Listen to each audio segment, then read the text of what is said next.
Hallelujah, hallelujah, hallelujah. ढक तो नहीं गए? इधर के लोग थोड़े ढक रहे हैं ना, कोई बात नहीं, मैं इधर से देखती आपको बताती रहूंगी। तो प्रभु का धन्यवाद करती हूँ कि उस परमेश्वर ने, पिता ने, हमारे राजाओं का राजा, प्रभुओं का प्रभु यीशु मसीह जो जीवित परमेश्वर है और वो आज भी यहाँ उपस्थित है। हालेलुया। क्योंकि उसने वादा किया है, जहाँ 2 या 3 मेरे नाम पर इकट्ठे होंगे वहाँ मैं उनके बीच में होऊंगा। प्रभु हमारे बीच में है और जीवित समार्थी परमेश्वर जिसने मेरे जीवन में, मेरे परिवार में अद्भुत चमत्कार किए, उनके विषय में आपको बताने जा रही हूँ। इससे पूर्व कि मैं कुछ कहूँ, मैं प्रभु का धन्यवाद करती हूँ कि उसने मुझ नाचीस को ये सौभाग्य दिया कि मैं उसकी दासी कहलाऊं और उसकी गवाह बनकर सारे संसार में उसके नाम की बढ़ाई कर सकूं। और इसके लिए मैं परमेश्वर का धन्यवाद करती हूँ। और इस जगह पर आप लोगों से मुलाकात करने का, आप लोगों को मेरी गवाही बताने का, ये सारा अरेंजमेंट करने वाले हमारे डॉक्टर साहब, पास्टर जी और भाई क्या नाम, अमन जी का बहुत बहुत आभारी हूँ जिन्होंने मुझे आपके बीच में आपसे मुलाकात करने का ये मौका किया। और आज का दिन जो पवित्र प्रभु की आराधना का दिन है और हम उनके चरणों में हैं। जबकि ये प्रभु का दिन है तो हम प्रभु के वचन से ही आरंभ करेंगे कि हम क्यों यहाँ आए और हम कौन हैं और हमें किस लिए परमेश्वर ने चुना है और वो क्या चाहता है हम सबों से। आइए हम अपने अपने बाइबलों को एक बार खोलेंगे और यशाया नबी की पुस्तक, उसका 43वां अध्याय, यशाया 43, यशाया 43 का 10 पद से हम पढ़ के देखेंगे। यहोवा की वाणी है, तुम मेरे साक्षी हो और मेरे दास हो, जिसे मैंने इसलिए चुना है कि समझकर मेरी प्रतीति करो और ये जान लो कि मैं वही हूँ। मुझसे पहले कोई परमेश्वर ना हुआ और न मेरे बाद कोई होगा। मैं ही यहोवा हूँ और मुझे छोड़ कोई उद्धार करता नहीं। मैं ही ने समाचार दिया और उद्धार किया और बयान भी किया जब तुम्हारे बीच में कोई पराया देवता ना था। इसलिए तुम ही मेरे साक्षी हो। यहोवा की ये वाणी है, मैं ही परमेश्वर हूँ और भविष्य में भी मैं ही हूँ। मेरे हाथ से कोई छुड़ा न सकेगा। जब मैं काम करना चाहूँ तब कौन मुझे रोक सकेगा। Hallelujah, hallelujah. परमेश्वर का इन सुंदर वचनों के लिए धन्यवाद करेंगे।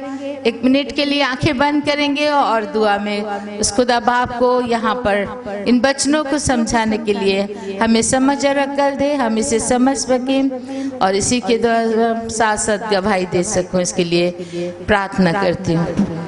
स्वर्गीय पिता परमेश्वर, आपका धन्यवाद, धन्यवाद, धन्यवाद प्रभु जी कि आपने इन सुंदर वचनों को हमारे लिए पिता परमेश्वर तूने दिया है, जिसमें तूने ही कहा है कि तुम मेरे गवाह हो, मेरे दास हो। मैंने तुम्हें इसलिए चुना है कि समझकर मेरी प्रतीति करो, क्योंकि केवल तू ही उद्धार करता है और तू ही परमेश्वर है। प्रभु, इस सच्चाई को हम जान सकें, मान सकें, समझ सकें और काम में ला सकें और सारे जग को बता सकें।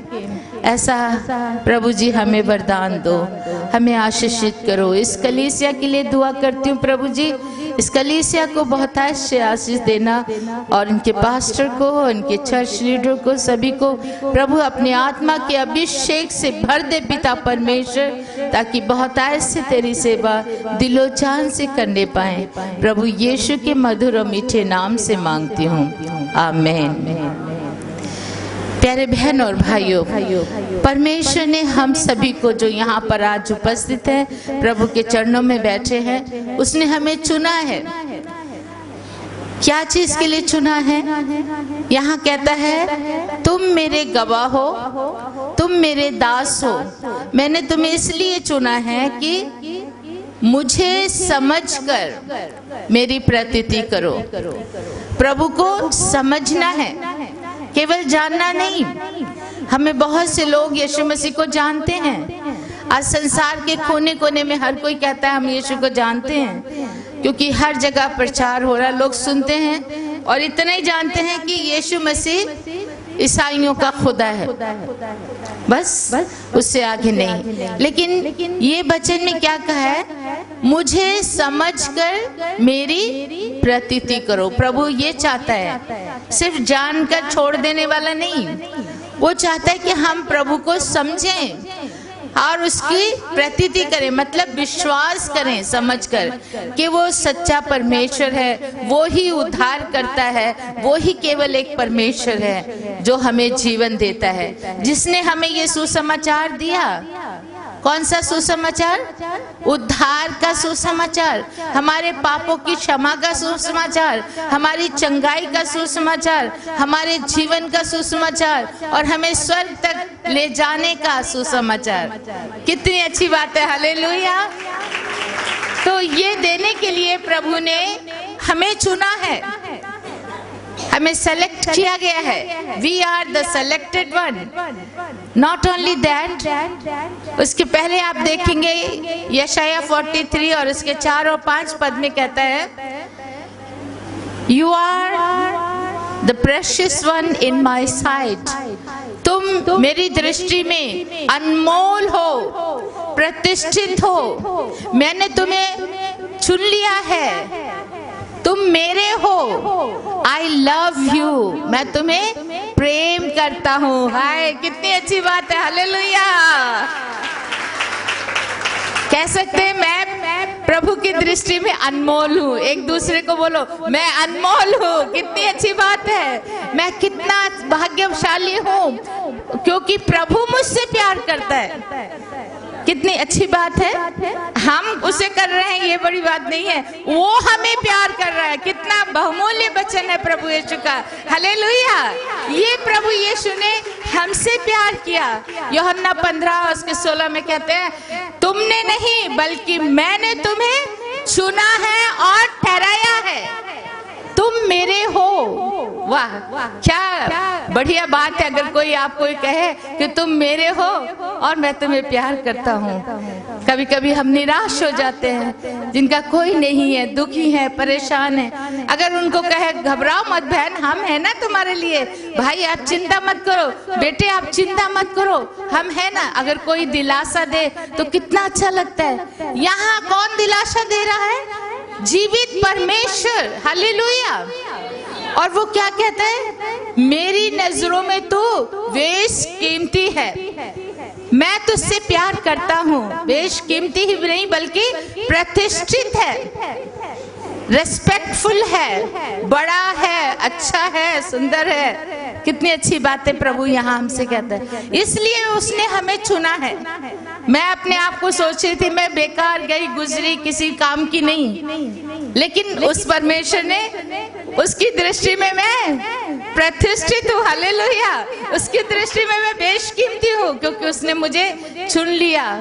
मेरा परिवार, मैं जैसे अभी पास्टर जी बता रहे थे साधु सुंदर सिंह का, कितनी सौभाग्यशाली हूँ मैं कि मुझे एक बहुत ही प्रभु के महान संत जो दुनिया में मशहूर हैं, ब्लीडिंग फीट अपोस्टल के नाम से, अर्थात भारत में जो लहू, पैरों के लहू बहाने वाले प्रभु के प्रेरित थे, वो थे साधु सुंदर सिंह।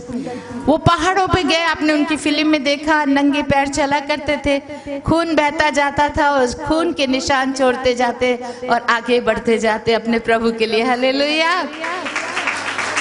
वो मेरे मामा जी थे, मेरी माँ के भाई, और उनके महान जीवन से हम लोग भी आशीषित हुए। मेरे पापा डिस्ट्रिक्ट कलेक्टर थे, सरदार प्रताप सिंह, बहुत बड़े जमींदार थे, काफी धन दौलत था, 30 करोड़ की संपत्ति के मालिक उस जमाने में के थे। बहुत सी ज़मीन जायदाद, फिर बड़े रिस्पेक्टफुल इंसान कहलाते थे।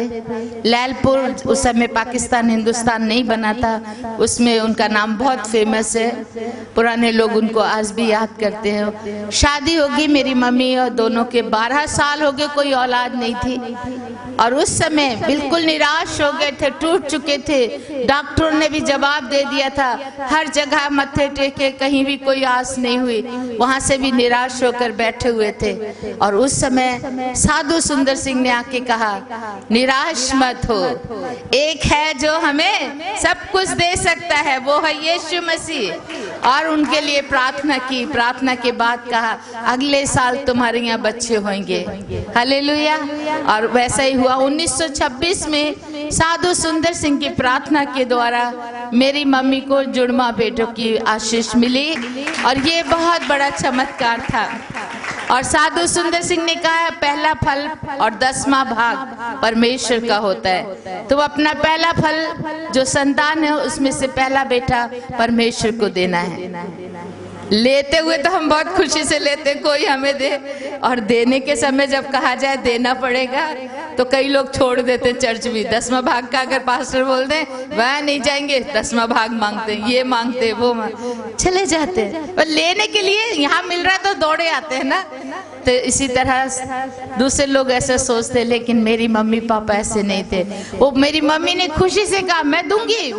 मुझे परमेश्वर ने 2 बेटे दिए, एक हमारा है, एक उसका है। हालेलुया। साधु सुंदर सिंह ने कहा, नहीं मेरी बहन, तू एक देगी, प्रभु तुझे और बहुत से बच्चे देगा। जैसे हन्ना को उसने दुआ करके मांगा था, एक बेटा सैमुअल मिला और उसने कहा था, जो भी मुझे मिलेगा वो भी मैं प्रभु को दे दूंगी। उसने दे दिया बेटा सैमुअल, है ना। उसके बाद पता फिर उसको कितने बच्चे हुए, किसी को मालूम है? उसको फिर प्रभु ने 5 बेटे दिए, बेटियां भी दी। हन्ना को आप उसी के पढ़ के देखिए, उसी अध्याय में पहले सैमुअल में सब लिखा हुआ है। तो ये था आशीष फलती है जब हम देते हैं। हम बीज बोते हैं तो ही बढ़ता है ना।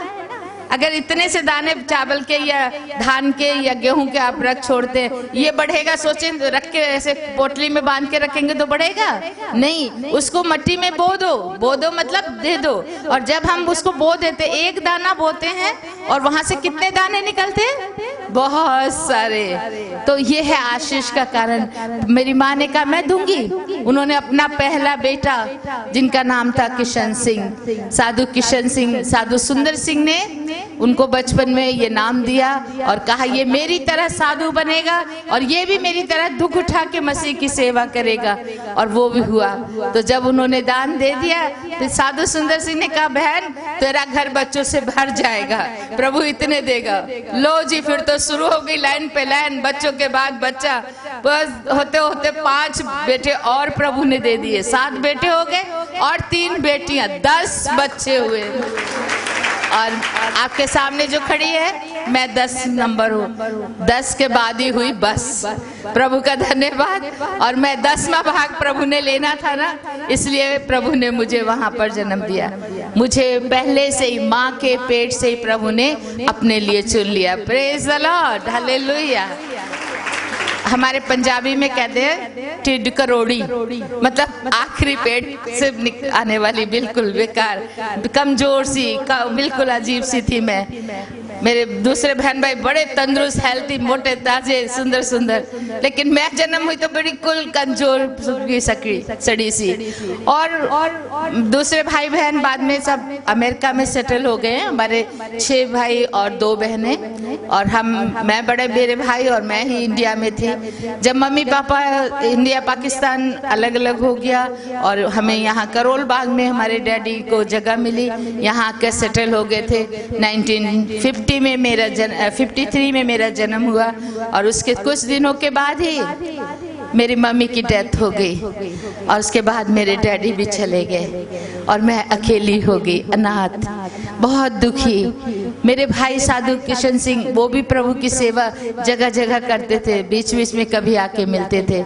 लेकिन इस बीच हमारे डैडी की जो प्रॉपर्टी थी सब बहन भाइयों को बांटने के बाद हमारा शेयर भी हमें मिला 6 करोड़ की जायदाद, और वो पैसा रुपया उसके लिए मुझे मारने की कोशिश की गई। मेरे रिश्तेदारों ने स्लो पॉइजन का इंजेक्शन दे के मारना चाहा, लेकिन परमेश्वर जीवन देने वाला परमेश्वर है, उसने मुझे चुना हुआ था। इसलिए ठीक टाइम पे मेरे भाई ने आकर दुआ की, और दुआ किया हुआ पानी मेरे मुंह में डाला और एक ही बात कही, प्रभु तू जीवन देने वाला परमेश्वर है, तू मुर्दों को जिंदा करने वाला परमेश्वर है, मेरी बहन को इसी वक्त जीवन दे और ये तेरी गवाह बनेगी और सारे संसार में तेरा प्रचार करे, इसके लिए तू इसको जीवन दे। मेरे प्यारे बहन भाई, 5 साल की उम्र में ही परमेश्वर ने मुझे जिंदा किया, जीवन दिया। हालेलुया। और पानी पीने के बाद जहर में जो था उल्टियाँ होके निकल गया और प्रभु ने मुझे स्वस्थ कर दिया। ये मैंने अपने जीवन में पहली बार देखा। उद्धारकर्ता भी वही है, जीवन दाता भी वही है और मृतकों को बचाने वाला भी वही परमेश्वर है, और मुझे उसने जिंदा किया। मेरे बहन और भाइयों, यशाया 26 का 19 वर्ष में देखिए, एक बहुत सुंदर बात वचन आपको यहाँ देखने को मिलेगा। 19वां पद कोई पढ़ दे तो भी अच्छा है, अगर आपके पास है बाइबल तो। यशाया, तेरे मरे हुए लोग जीवित होंगे, मुर्दे उठ खड़े होंगे, हे मिट्टी में बसने वाले लोग, हे मिट्टी में बसने वाले जाग कर जय जयकार करो, क्योंकि तेरी ओस ज्योति से उत्पन्न होती है और पृथ्वी मुर्दों को लौटा दे। मुर्दों को लौटा दे। तेरे मरे हुए लोग जीवित हो उठेंगे। हालेलुया। कितना सुंदर वचन परमेश्वर का यहाँ पर कहता है, मरे हुए जीवित हो जाएंगे और पृथ्वी उनको वापस लौटा देगी। कितना सुंदर परमेश्वर का वचन है। कहता है तेरे मरे हुए लोग जीवित होंगे, मुर्दे उठ खड़े होंगे, हे मिट्टी में बसने वालों जाग कर जय जयकार करो, क्योंकि तेरी ओस ज्योति से उत्पन्न होती है और पृथ्वी मुर्दों को लौटा देती है। कितना अद्भुत चमक। ये कितने हजार साल पहले प्रभु यीशु के आने के पहले यशाया था और उसने ये भविष्यवाणी की थी और वैसा हो रहा हुआ। प्रभु यीशु ने संसार में आके 4 दिन के मरे हुए लाजर को जिंदा किया, विधवा के बेटे को जिंदा किया, जारस की बेटी को जिंदा किया और स्वयं प्रभु यीशु को भी मारा, पीटा, उनको क्रूस पे लटकाया, दफना दिया और तीसरे दिन मुर्दों में से यीशु भी जिंदा होकर स्वर्ग में चले गए और वो जिंदा है। Praise the Lord. मेरे जीवन में भी परमेश्वर ने ऐसे अद्भुत चमत्कार किए। जब मैं लोगों के पास जाती हूँ और लोगों को ये देखकर कि मैं जिंदा हूँ और मैं ये ऐसी नहीं थी, मुझे यीशु ने जीवित किया है। जब मैं 14 साल की थी और मैं बहुत कमज़ोर थी, पढ़ाई करते करते 9th पढ़ते पढ़ते मैं बीमार हो गई, हॉस्पिटल में रखा गया। 3 महीने तक तरह तरह के रोग, डिसीजेस, मुझे मलेरिया, जॉन्डिस, टाइफाइड के बाद टिटनस की बीमारी हुई। भयंकर बीमारी है जिसका इलाज दुनिया में नहीं है और उस बीमारी की हालत में थी और मुझे परमेश्वर ने उस बीमारी से मेरी मृत्यु हो गई और मुझे उस मृत्यु से प्रभु यीशु ने दोबारा बचाया है, जो मैं आपके सामने खड़ी हूँ। हालेलुया। और ये किस प्रकार हुआ मैं आपको इसका सारांश में बताना चाहती हूँ कि मेरी जब हॉस्पिटल से मुझे डिस्चार्ज कर दिया गया, डेड बॉडी ले जाओ, दफनाने का समय हो गया है और मुझे लेकर आ गए, घर लाके घर में रख दिया। सारे रिश्तेदार, हमारे बहन भाई सब जमा हो गए लाश को देखने के लिए और सबने देखा और देखने के बाद रोए पीटे थोड़े। मेरे भाई, दूसरे बहन भाई तो अमेरिका में थे, कोई नहीं था, बड़े भाई साधु किशन सिंह ही थे, लेकिन मेरे चाचा ताए सब लोग आ गए और उन्होंने देखा और कहा चलो इसका अंतिम संस्कार ही करेंगे। लेकिन मेरे भाई ने कहा, मेरी बहन यीशु मसीह को मानती थी, मैं अपने मसीही बहन भाइयों के पास जाऊंगा, पादरी के पास चर्च में करेंगे। और इससे वो लोग नाराज हो गए और वो रूठ के चले गए, जा मर, हम नहीं तेरा कुछ करेंगे, और वो चले गए। मेरे भाई ने कहा कोई बात, कहते तुम अगर हमारी मानोगे तब हम तुम्हारे साथ देंगे, नहीं तो नहीं, हमने जरूरत नहीं है। वो चले गए। पादरी साहब से बात की तो पास्टर जी ने कहा हमारे चर्च के ग्रेवयार्ड में दफनाएंगे, और उन्होंने आके देखा, लाश को धुलाया निलाया, और उसके बाद कब्रिस्तान ले जाने के लिए कफिन बॉक्स भी लेकर आ गए रेडीमेड। सब तैयारियां करते करते टाइम ज्यादा हो गया। उन्होंने कहा अभी तो रात में तो कब्र खुदने से खुद ही नहीं जाएगी, टाइम लगेगा, आज रात छोड़ देते हैं, कल सवेरे इसको ले जाया जाएगा। और पादी साहब भी दुआ करके चले गए। उस वक्त मेरे ब्रदर अकेले बैठे, रात तक बैठे दुआ कर रहे थे, और दुआ के बाद उनको भी नींद आने लगी। उन्होंने कहा मैं बैठ के अब क्या करूंगा, चलो मैं भी थोड़ा सा सो जाता हूँ, सवेरे ही तो दफनाना है। और उन्होंने अपनी बाइबल ली, ये जीवनदायक वचन, परमेश्वर का वचन, और इस वचन को लेकर उन्होंने मेरे सिर के पास रखकर कहा, हे पिता, जो तेरी इच्छा है तू कर, मेरी बहन को की आत्मा को तेरे हाथों में सौंप देता हूँ। और इतनी बात कहकर वो जाकर अपने बिस्तर पर लेट गए, और उनको गहरी नींद आ गई। और जब उन्होंने प्रभु के हाथ में समर्पण कर दिया, ठीक उसी समय से प्रभु के दूत आ गए और वो मेरी सेवा करने लगे। एक ने एक तरफ से मेरा हाथ पकड़ा, दूसरे ने दूसरी तरफ से हाथ पकड़ा।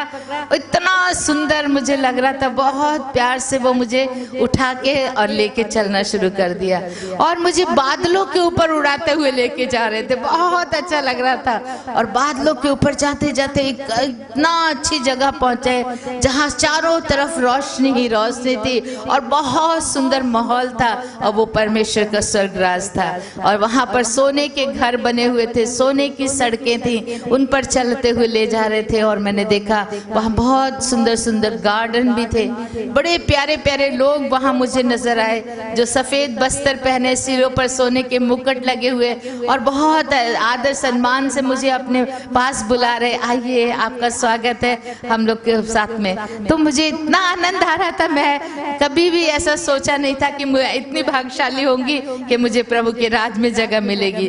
अमूमन लोग देखते हैं कि पहले नरक में जाते हैं, फिर स्वर्ग में, कभी ऐसा दर्शन देखने वाले, पर प्रभु ने मुझे वो वहाँ का दर्शन नहीं कराया, सीधा मुझे स्वर्ग में प्रभु ने लेके वो जगह दिखाई। और उसके बाद एक बड़े हॉल के अंदर लेके गए, जिसमें एक बहुत बड़ा सिंहासन रखा हुआ था। हालेलुया, महिमा का सिंहासन, प्रभु यीशु का सिंहासन, और प्रभु यीशु सिंहासन पर विराजमान थे। उनके सामने ले जाके मुझे खड़ा किया गया, और स्वर्गदूत पीछे चले गए। मैं वहाँ अकेली कांप रही थी, थर-थर। प्रभु के उपस्थिति और महिमा इतनी भरी हुई थी कि मैं अपनी आंखें नहीं खोल पा रही थी, इतना लाइट और इतना आनंद भरा माहौल था।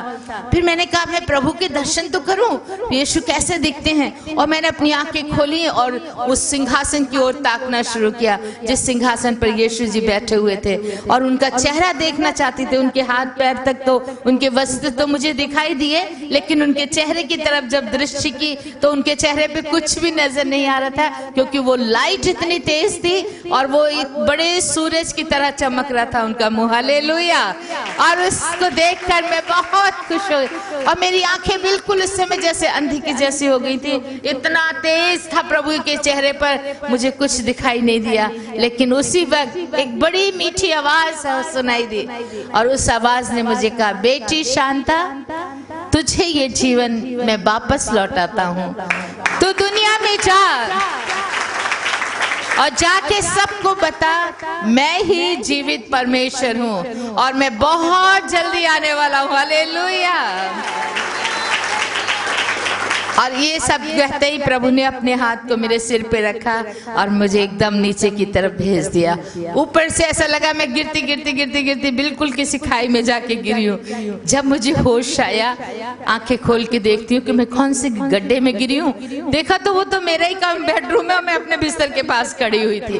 हालेलुया। मैं समझ गई, अच्छा प्रभु ने मुझे स्वर्ग से वापस किया है, और वो तो बहुत अच्छी जगह, क्यों मुझे वापस लौटा दिया, वही रहने से अच्छा था, सोच रही थी। फिर मैंने अपनी नजरें ऊपर उठाई तो देखा ऊपर से एक बड़ी लाइट मेरे ऊपर फोकस कर रही थी। एक चारों ओर मेरे लाइट थी और ऊपर से आ रही थी। ऊपर पूरा खुला हुआ है, हमारा 3 स्टोरी का बिल्डिंग था करोल बाग में, और उसके ऊपर से नीचे तक पूरा लाइट आ रही थी। और मैं समझ गई, मैंने तुरंत अपने वीर जी को, अपने बड़े भाई साहब साधु किशन सिंह को आवाज दी, भैया जल्दी आओ, देखो मेरे कमरे से स्वर्ग खुला नजर आ रहा रहा है, मुझे प्रभु यीशु ने स्वर्ग से वापस भेजा है। मेरे भाई साधु किशन सिंह को समझ नहीं, आंखें बंदी, उनको लगा सपना देख रहा हूँ। कौन है भाई, कौन क्या है? मैं कहा भैया मैं आपके पास खड़ी, उठो ना उठो ना। मैं उनको हिला रही हूँ क्योंकि मैं दिखाना चाहती थी वो लाइट कि कैसे मेरे ऊपर वहां पर मेरे कमरे में लाइट गिर रही है, मेरे उस बेड में जहाँ मेरी डेड बॉडी पड़ी थी वहां सब कुछ। तो मेरे भाई कहते कौन है तो क्या चाहिए? मैं कहा भैया मैं शांता हूँ आपकी बहन। कहते हो ही नहीं सकता, वो मर गई हो, उधर उसकी लाश पड़ी है। मैं कहा भैया मैं मर रही थी लेकिन मैं अब जिंदा हूँ क्योंकि मैं यीशु ने मुझे जिंदा कर दिया है। मुर्दे जिंदा हो जाएंगे, तुम्हारे मुर्दे जिंदा हो जाएंगे, ये भविष्यवाणी की गई थी। प्रभु यीशु ने स्वयं कहा, यूहन्ना 5 अध्याय और उसका 21 पद। यूहन्ना 5 और 21 में कहता है कि प्रभु यीशु को ये अधिकार दिया है कि वो मृतकों को जीवन दे। हालेलुया। जैसे पिता जीवित करता है वैसे ही पुत्र को ये अधिकार मिला है और यीशु मसीह ने मुझे ये जीवन वापस दिया है। मेरे भाई की समझ में कुछ नहीं आ रहा था, उठ के बैठ के आंखें मल के मुझे देखा और उस समय मैं वाइट कपड़ों में थी क्योंकि वो कफन के कपड़े थे और उनसे एक लाइट निकल रही थी मेरे शरीर से। मेरे भाई ने सोचा मेरी बहन मर गई है, उसकी आत्मा भूतनी बन के आके खड़ी है और वो उठ के कहता है शैतान चली जाए यहाँ से, तू मुझे क्यों सताने आई है? मैं क्या भैया मैं शैतान नहीं, आत्मा नहीं, मैं आपकी बहन हूँ, आप विश्वास करो। वो कहाँ विश्वास करेंगे, वो दौड़ के गए, मेरे बिस्तर पे जाके देखा, मेरी लाश को ढूंढ रहे हैं, मेरे कफन बॉक्स में देख रहे हैं, कभी इधर उधर जा रहे हैं। मैं कहा मैं उनके पीछे पीछे घूम रही, मैं कहा भैया क्या ढूंढ रहे हो, मैं तो यहाँ हूँ। तो कहते रुक जा, खड़ी हो जा, मैं तुझे छू के देखूंगा। और उन्होंने मेरे हाथ को ऐसे टच किया, छुआ, स्पर्श किया और स्पर्श करने के बाद उनको विश्वास हो गया। हालेलुया। क्योंकि अगर आत्मा होती तो हाथ में नहीं आती है ना, शरीर के साथ हो। और उनका स्पर्श से उनको पता लगा। कहते सच में शांता तू जिंदा हो गई है? मैं क्या सामने तो खड़ी हूँ और क्या, आपने छू के भी देख लिया। और वो खुशी से प्रभु का धन्यवाद करें, धन्यवाद पिता परमेश्वर जो तू जिंदा था, उस तब भी था, आज भी है और हमेशा हमेशा रहे। यीशु कभी नहीं बदलता, वो हमेशा हमेशा एक ही जैसा है। और वो दौड़ के गए पादी साहब को जाके बताने के लिए। पादी साहब ने कहा रे भाई साहब इतनी जल्दी मची आपको, अभी थोड़ा कब्र खुदवाएंगे तब होगा जनाजा, तभी उठेगा। कहते नहीं अब आपके यहाँ जनाजा देने की जरूरत नहीं है। वो कहते क्या बात हुई, वो दूसरे कहीं और जलाने के लिए ले जा रहे? नहीं जी, मेरी बहन को यीशु मसीह ने जिंदा कर दिया। हालेलुया। अब पादरी साहब ने मेरे भाई को कहा भाई साहब, पादरी साधु जी आप सो गए थे क्या? जी बिल्कुल मैं सो गया था रात को। ओ तभी आपने कोई सपना देखा होगा, वो जिंदा नहीं हुई है, वो मरी है, लाश है वहां पर। मेरे भाई ने कहा वहां लाश नहीं है, आप चल के देखो वो जिंदा खड़ी है। और पादरी साहब भी भाग कर आए और मुझे जिंदा देखकर बहुत प्रभु का धन्यवाद दिया। और उन्होंने कहा बाइबल से मैंने हजारों बार लोगों को बताया लेकिन आज मैंने देख लिया है यीशु आज भी जिंदा करता है। हालेलुया। यूहन्ना 1 अध्याय और उसके 4 पद में पढ़िए, वहां क्या कहता है? उसमें जीवन था और वो जीवन मनुष्यों की ज्योति था। यूहन्ना 1 का 4 पद, किसमें जीवन था? यीशु मसीह में। उसके पहले वचनों में ऊपर से पढ़ो, वहां लिखा है आदि में वचन था, वचन परमेश्वर के साथ था और वचन ही परमेश्वर था और वो वचन देहधारी हुआ और हमारे बीच में आके रहा। और वो कौन था? यीशु मसीह। यीशु मसीह में जीवन था। 4 पद में क्या है? उसमें जीवन था और वो जीवन मनुष्यों की ज्योति था। जैसे अंधकार में हम स्विच ऑन करते ही लाइट हो जाती है तो अंधकार भाग जाता है। जिसके जीवन में यीशु आ जाता है वहां हर प्रकार का अंधकार वहां से भाग जाता है। मृत्यु का अंधकार भाग जाता है, पापों का अंधकार भाग जाता है, बीमारी का अंधकार भाग जाता है। मैं आपके सामने गवाह हूँ, प्रभु ने मेरे जीवन से हर प्रकार का अंधकार दूर कर दिया। इतनी बीमार, इतने डॉक्टर थक गए थे मेरा इलाज करते करते। 3 महीने मैं बिस्तर पे थी हॉस्पिटल के बेड में, बचने की कोई आशा नहीं थी। भयंकर बीमारी टिटनेस जिसका कोई इलाज नहीं, उसमें मेरी मृत्यु भी हुई। मुझे प्रभु ने स्वर्ग का दर्शन कराया, हालेलुया। और आज इस संसार में मुझे उसने भेज दिया है, जाओ बेटी हर जगह जाके बताओ कि मैं ही जीवित परमेश्वर हूँ और बहुत जल्दी आने वाला हूँ। और ये है क्योंकि उसके हम गवाह हैं और हम यीशु के दास हैं। वो हमसे ये सेवा चाहता है कि सबको बताना। उसी दिन मैंने निर्णय कर लिया, पहले वाली शांता मर गई है, मेरा पहला जीवन खत्म। ये जीवन यीशु की देन है, यीशु ने मुझे दिया है। आज से मैं यीशु के लिए जीऊंगी, यीशु के लिए मरूंगी, उसी की सेवा करूंगी, मुझे और कुछ नहीं चाहिए। एक बाइबल ले ली अपने भाई के साथ सीने से लगाकर, आज के बाद मुझे कुछ नहीं चाहिए। हजारों लोग मुझे देखने के दौड़े आ रहे थे। मरी हुई लड़की पुनर्जीवित हुई है, पुनर्जीवित हुई है। पेपरों में भी छप गया, इश्तार भी बांट दिए पारी साहब ने, सब लोग को खबर दी।